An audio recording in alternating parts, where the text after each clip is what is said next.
ভুল মানুষই করে, কিন্তু যখন বিশ্বের কোটি কোটি টাকার কোম্পানিগুলো ভুল করে তখন তার পরিণতি হয় ভয়াবহ।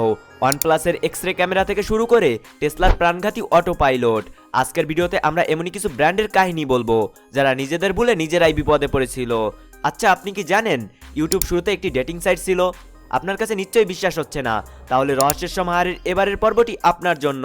তাই ভিডিওটি শেষ পর্যন্ত দেখুন, এবং আপনি যদি রহস্যের সমাহার চ্যানেলের নতুন দর্শক হয়ে থাকেন তাহলে অনুরোধ করব চ্যানেলটি সাবস্ক্রাইব করার জন্য এবং পাশে থাকা বেল আইকনটি অলে প্রেস করার জন্য।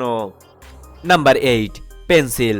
লোকজন নটরাজ এবং আপসারা পেন্সিল নিয়েই পড়ে আছে, কিন্তু এটি হয়তো পৃথিবীর ডার্কেস্ট পেন্সিল হতে পারে, কিন্তু লেখার ক্ষেত্রে নয়, বরং এর কাজের জন্য। কারণ এই পেন্সিলটি এতটাই বিপজ্জনক ছিল যে এটি দোকান থেকে না বিক্রি করেই ফেরত নেওয়া হয়েছিল, আর এমনটি করা হয়েছিল ড্রাগ থেকে বাঁচার একটি স্লোগানের জন্য। কিন্তু তা কিভাবে? আসলে এই পেন্সিলটি বাচ্চাদের ড্রাগ বিক্রি করার জন্য মাধ্যম হিসেবে ব্যবহার করতে চেয়েছিল, যার জন্য তারা পেন্সিলের উপর two cool to do drugs লেখা লোগো তৈরি করেছিল। আর যখনই কেউ এই পেন্সিলটি ব্যবহার করত তখন তা ছোট হয়ে যেত এবং শেষে এটি লেখা আসতো, তা হলো কুল টু ডু ড্রাগস, মানে মাদক সেবন করতে ভালো লাগে। আর সর্বশেষ যখন এটি আরও ছোট হতো তখন শুধু এই লেখাটি থাকতো, তা হলো ডু ড্রাগস, মানে নেশা করো। আর এরই মাধ্যমে আপনি এটি বুঝতে পারেন এটি বাচ্চাদের মস্তিষ্কে কী প্রভাব ফেলতে পারে। আর যখনই লোকজন এটি বুঝতে পারলো তখনই এই পেন্সিল মার্কেট থেকে তুলে নেওয়া হয়েছিল। Number 7, OnePlus camera. যদি ক্যামেরার কথা আসে তবে সব জয়গান অ্যাপেল এবং স্যামসাং ফোন নিয়ে যায়, কিন্তু ওয়ানপ্লাস 8 প্রোর এই ফিচারের উপরে এত ঝামেলা হয়েছিল যে যার জন্য আপনিও অনেক টাকা খরচ করতে রাজি হয়ে যাবেন, কারণ এটি কাপড়ের ভেতরে থাকা জিনিসপত্র দেখিয়ে দিতে পারত। আসলে ওয়ানপ্লাস যখন এই ফোনটি লঞ্চ করে তখন তারা একটি ফিচারের কথা বলতে ভুলে গিয়েছিল, আর সেটি হলো এক্সরে ক্যামেরা। আসলে এটি হাড় দেখানো ক্যামেরা ছিল না, কিন্তু কিছুটা এমনই ছিল। আর এই ফোনটি লঞ্চ করার পর কিছু ইউজার এই ফিচারটি খুঁজে বের করে, যার সাহায্যে আপনি কালো জিনিসের এপার ওপার দেখতে পারেন। আর এটি ওয়ানপ্লাস অ্যাপেই ছিল, যেটি ফটোক্রোম ফিল্টারে গিয়ে চালু করতে হতো। আর এরপরে যে কোনো কালো ছবি এই ফিল্টারে প্রবেশ করানো হলে তখন এই ফিল্টার ইনফ্রারেড লাইটের সাহায্যে কালো জিনিসের আরপার দেখিয়ে দিত। তাছাড়া Apple T shirt, Apple TV ছাড়াও আরও অনেক কিছুর উপর এটি ট্রাই করা হয়েছিল, আর সবাই এটি বলেছিল যে কালো জিনিসের উপর এটি খুব ভালোই কাজ করে। আর যখনই ওয়ানপ্লাস এটি শুনতে পারে তখন তারা এই ফিচারটি ফোন থেকে রিমুভ করে দেয়, কারণ এই ফিচারের ব্যবহার মানুষ কী কাজে করত তা হয়তো আপনি নিশ্চয়ই বুঝে গেছেন। Number 6, Hershey's drugs. আমরা অনেকেই হার্শিসকে চকলেট আর সিরাপের জন্য জানি, যা বাচ্চারা অনেক বেশি পছন্দ করে, কিন্তু হার্শিস এমন দেখতে জিনিস তৈরি করেছিল যা খাওয়ার কারণে মানুষকে জেলে যেতে হতো। আর বাচ্চা তো দূরের কথা, ওই জিনিস প্রাপ্তবয়স্কদের জন্য মারাত্মক ছিল। আসলে হার্শিস ব্রেথ মিন্ট নামক একটি প্রোডাক্ট এনেছিল, যা ছোট সাদা প্যাকেটে থাকতো এবং এটি খাওয়ার কারণে এটি মুখে দ্রবীভূত হতো। তাছাড়া এটি যে ব্যক্তি সেবন করত তার মুখ থেকে একটি সতেজ গন্ধ বের হতো, কিন্তু এর প্যাকেজিং এমন ছিল যা দেখতে অনেকটা ড্রাগ বা কোকেনের প্যাকেটের মতো মনে হয়। আর এর সুযোগ নিয়ে কিছু মাদক ব্যবসায়ী এই প্যাকেটে তাদের মাদক বিক্রি করতে শুরু করে, কিন্তু আপনি হয়তো এখনো বুঝতে পারছেন না এটা কতটা ক্ষতিকর ছিল। তাহলে আপনি একবার এটি কল্পনা করুন, রাস্তায় আপনি এটি খাচ্ছেন এবং আপনাকে পুলিশ দেখে ফেলেছে, আর আপনি যতক্ষণ তাদের কাছে এটি ব্যাখ্যা করবেন তা বলার আগেই আপনাকে বেঁধে ফেলবে।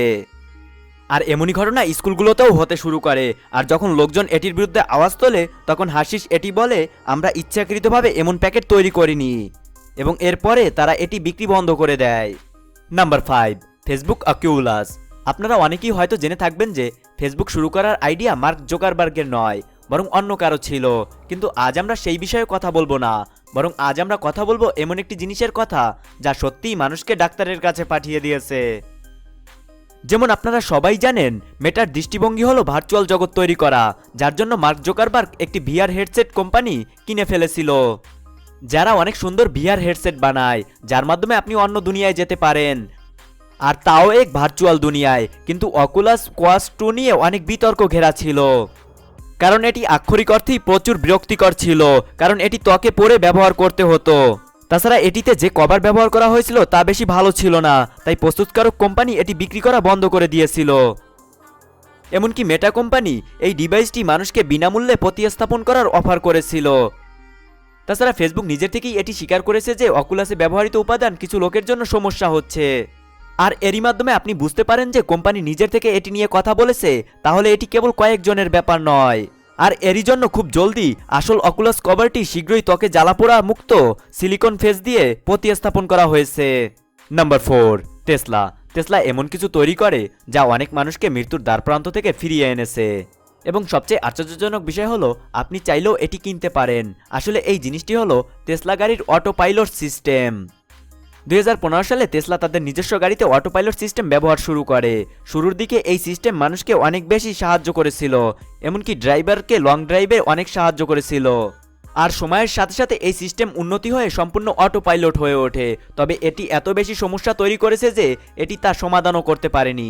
কারণ প্রায় সময়ই এটি লক্ষ্য করা গেছে যে সিস্টেমটি গাড়িটিকে যেখানে থামানো উচিত ছিল সেখানে থামাচ্ছিল না, এমনকি যানবাহনের সাথে সংঘর্ষ থেকে মানুষকে রক্ষা করছিল না।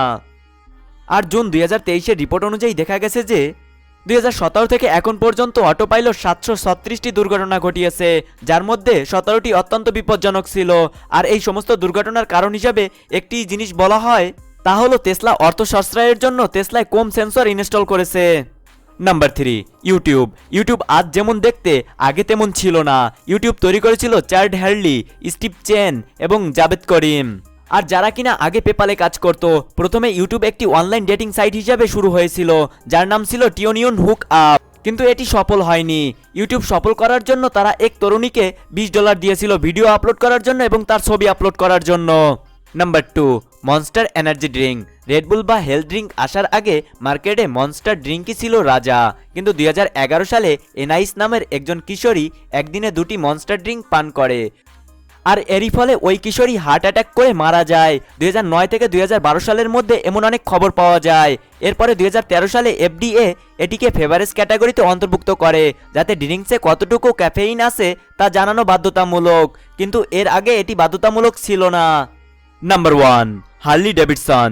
যখনই আপনি এই নামটি শুনবেন তখনই আপনার সম্ভবত বাইকের কথা মনে পড়বে, কিন্তু আপনি যে এই লেদারের জ্যাকেট এবং বড় বড় ব্যাগ দেখছেন, যা এই বাইক ব্র্যান্ডই চিন্তা করেছিল। কারণ এই চামড়ার জ্যাকেট আর কিছু ট্যাটুর পেছনে একটি হৃদয় ছিল। কারণ হ্যারলি ডেভিডসন এমন একটি পণ্য তৈরি করতে চেয়েছিলেন যা বাইকারদের জীবনযাত্রার সাথে মানানসই হয়। আর যখনই অ্যালকোহলযুক্ত পানি তৈরির কথা আসে, কিন্তু হ্যারলি ডেভিডসন কোনো সাধারণ পানি তৈরি করেনি। তাছাড়া তাদের পানির নামকরণ কোনো সাধারণ নামকরণ ছিল না, তারা এমন একটি নামকরণ করতে চেয়েছিল যা বাইকারের সাথে সম্পর্কিত। তাই তারা এর নাম রেখেছিল স্কুটার জুস, যা মানুষ সত্যিই পছন্দ করেছিল।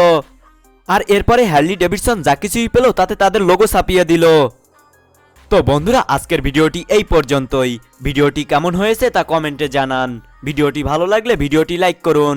আর আপনি যদি রহস্যের সমাহার চ্যানেলের নতুন দর্শক হয়ে থাকেন তাহলে অনুরোধ করব চ্যানেলটি সাবস্ক্রাইব করার জন্য এবং পাশে থাকা বেল আইকনটি অলে প্রেস করার জন্য।